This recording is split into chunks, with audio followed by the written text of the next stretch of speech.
Thank you for coming. Is my microphone working? Can you hear me? Yes. No one speaks the language of those years. This is a little meditation on lost voices, lost ways of thinking. I'm a playwright. My name's Howard Brenton. I'm from London. This is a poet, Michael March, from Prague.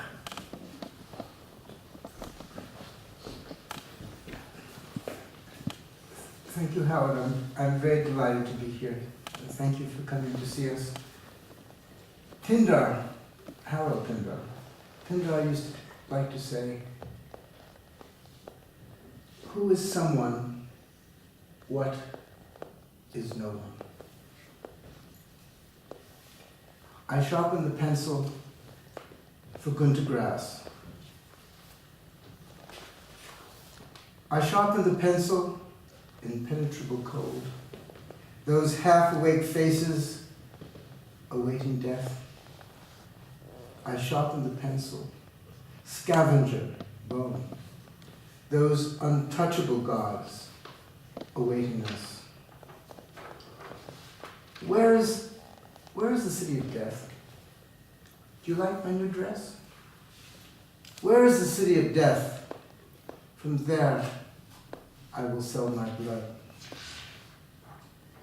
Those insatiable eyes to where we are casually drawn.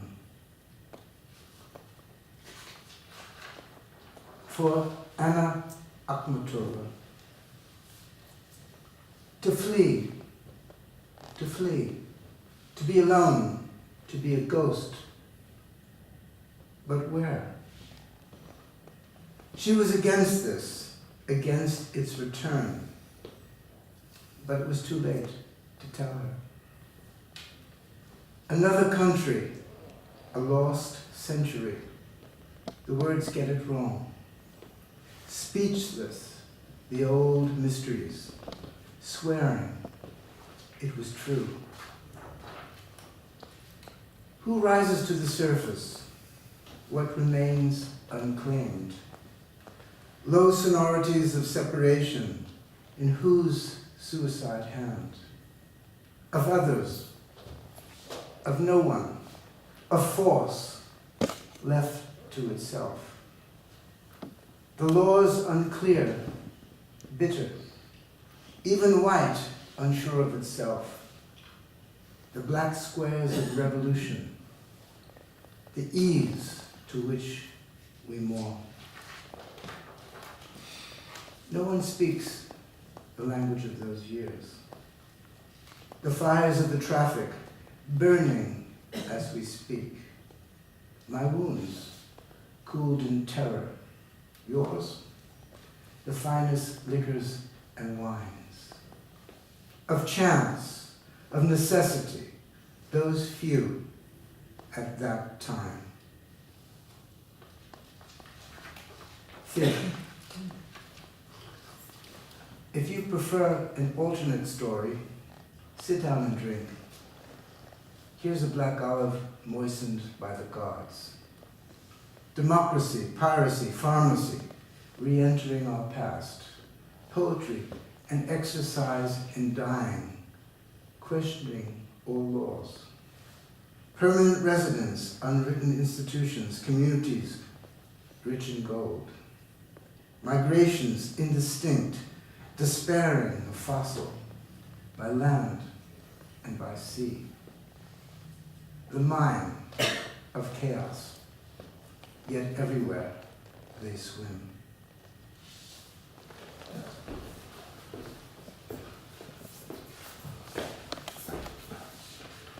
Harold Macmillan, Tory Prime Minister from 1957 to 1963, fell in disgrace. He addresses you as a ghost, under the impression he is an after-dinner speaker.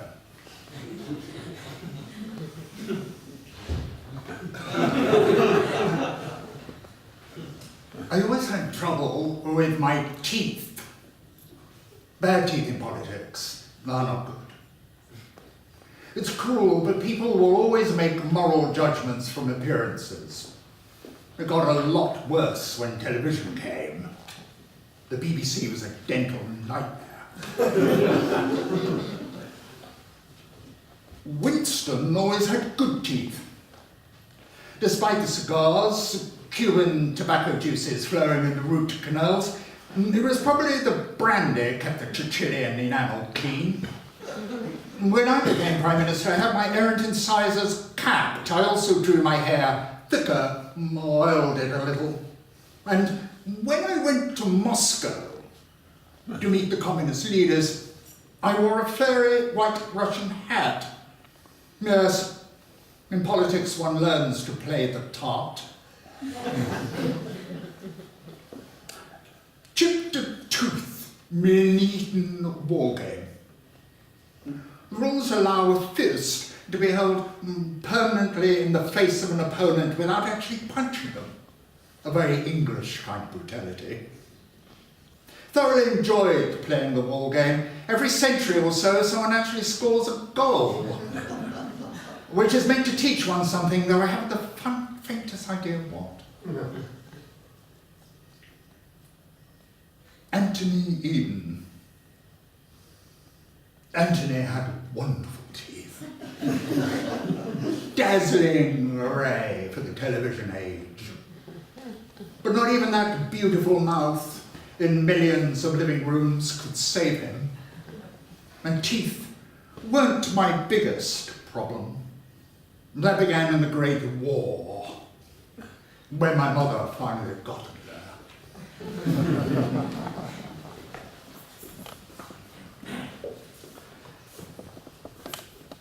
When she danced for bluster, I held you in silence over the years, firstborn in the stillness of day.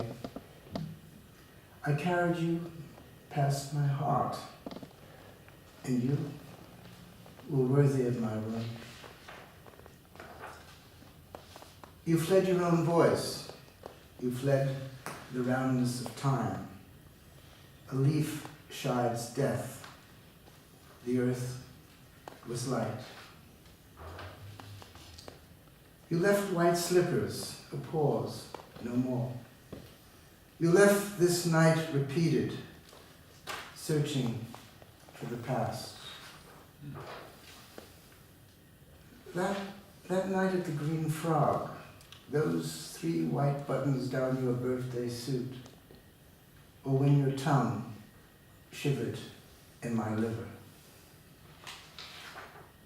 You were there, only not. You were gone, only not. Forgive us. You were there.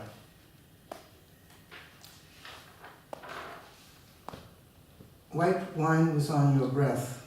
Your eyes ran to Tasmania. Parrots, you laughed parrots through the Rue Rivoli. Pinballs and cognac absorbs the sugar. That night, your eyes returned. White wine, rice wine, when I smiled at you alone.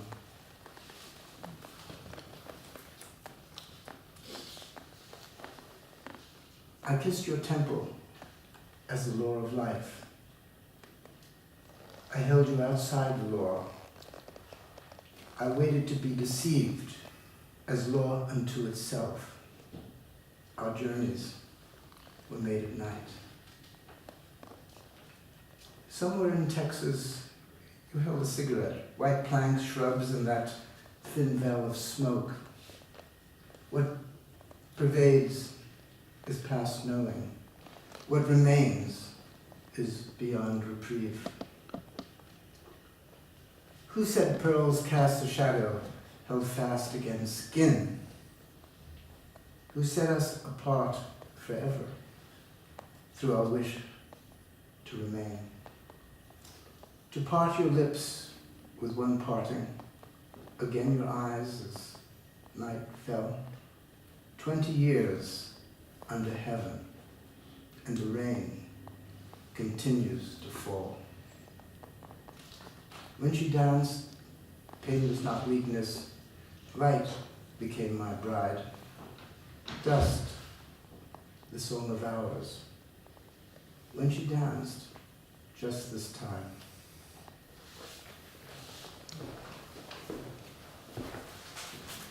Oliver Cromwell and Charles I did meet once, some years before the Civil War, when a parliamentary delegation went to speak to Charles. Charles could not remember the occasion. Cromwell remembered it bitterly. And in my play about the decision to execute Charles, I imagine them meeting on the eve of Charles's execution. It's what playwrights call the Maria Stuart manoeuvre. You know, you can get two famous people to actually meet on the stage when they didn't really align.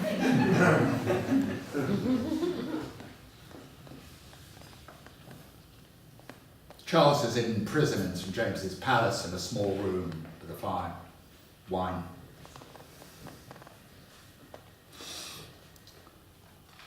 Good evening to you, Master Cromwell. Your Majesty, I wish to be civil. Civil? I have good manners left me, though little else. Will you take some wine? Thank you. You don't condemn wine, like some of your co-religionists? True, there are some in Parliament who will keep all the wine out of the country, for the fear that some will get drunk. Extremes of opinion bring many errors. Indeed.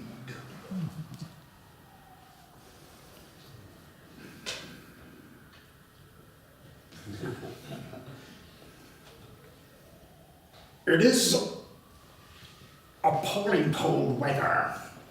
Yes, I've taken to wearing 3 shirts. I hope there are coals enough for the fire here. Yes, 3 shirts not to shiver when I stand before the block, let alone sneeze. That would make a bad impression. Sire, you need not stand there. What? No need. After all the abuse of Parliament, the wrecking of my kingdom, the imprisonment of my person, this trial, suddenly no need? Well, we are 2 men in a room. Here we sit, the firelight on both of us. You with your fear of cold, I with my sore head. Can we come to understand each other? My father, the late king, used to visit your uncle, Sir Oliver. Yes, at Hinchinbrook for hunting. My father felt warmly towards your family. His visits were expensive. But the hunting was good.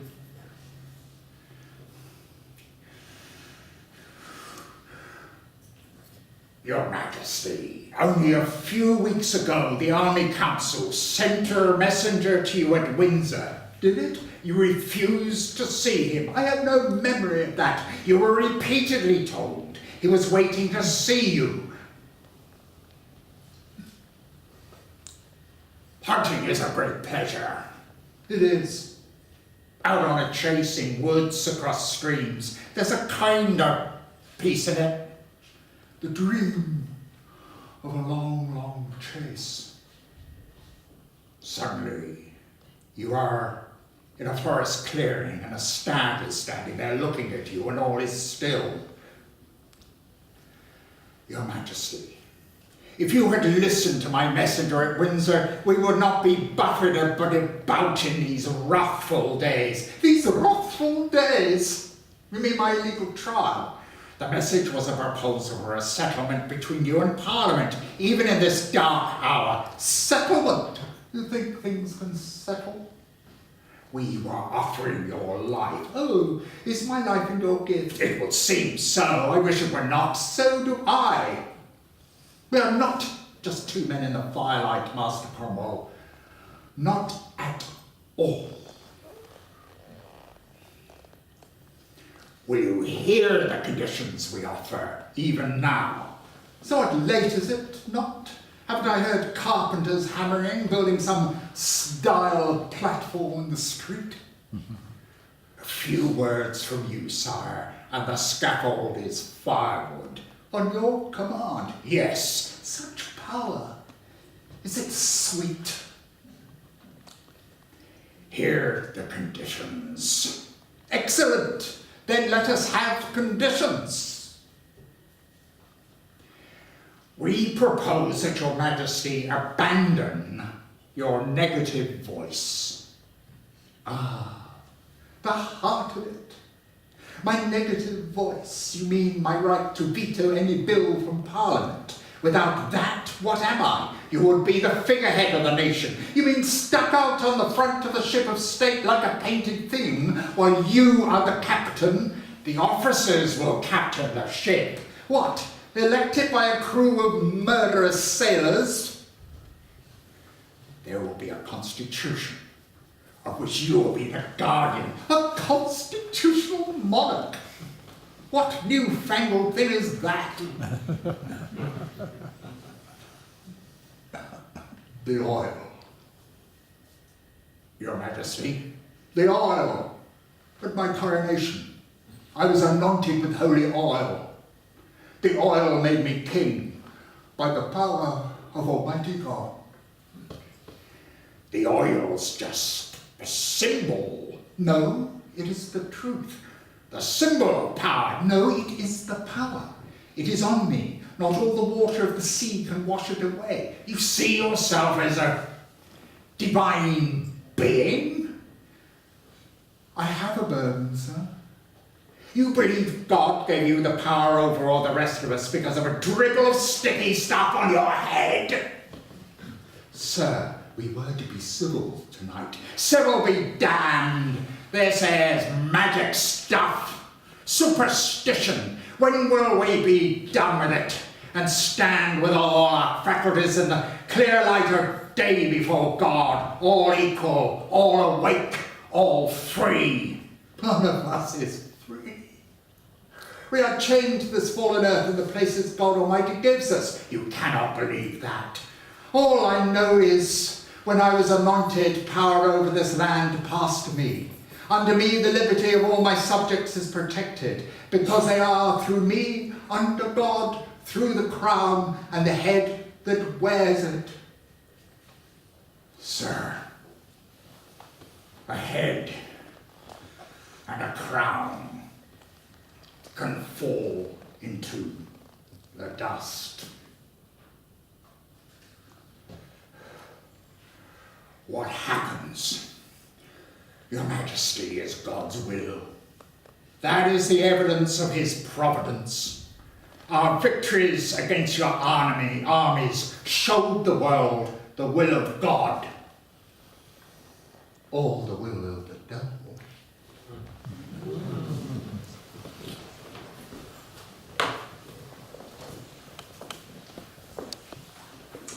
The future. I killed the innocent with innocent hands. The blood I drank runs down my leg. What is known to all. Only the future exists. Oil is a snake, scent is a thief. The nudity of detachment provides a charmed life. What goes up never goes up. The laws of gravity, grave. It comes towards the end, the greater part of life. Heart upon heart, no lighter to detain. I forgot to say we grow old. Love no easier to dispose. I forgot many times that to which all things aim. A river flowing on the borders of heaven, darkness over both eyes, all that exists, weightless, satiety in all things.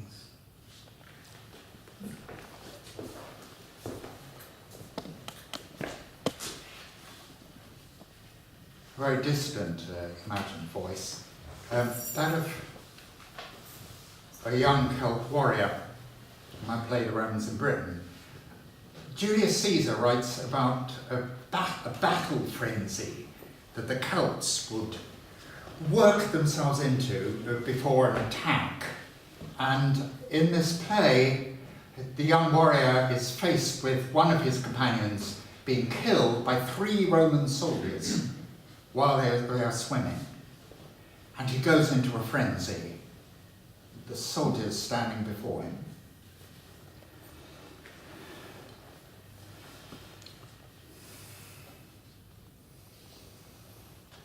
Foreigners, I will hold your heads in my hands.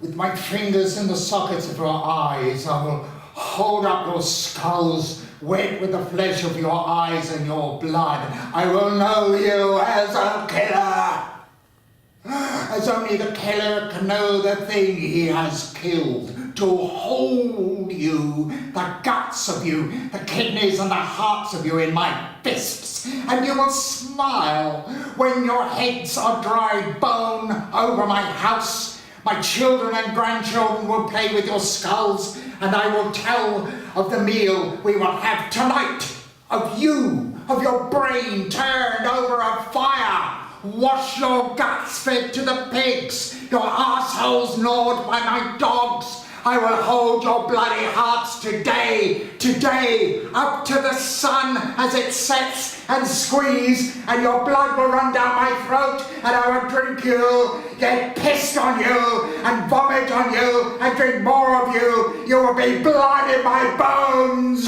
You will feed me, my meat, my enemy, and your mothers, wherever those stinking sows lie in your stinking country, will wake with a cry in their own shit and tear their tits with the pain of how I am going to kill you. And the soldier says, "Jabba, jabba," and they kill him.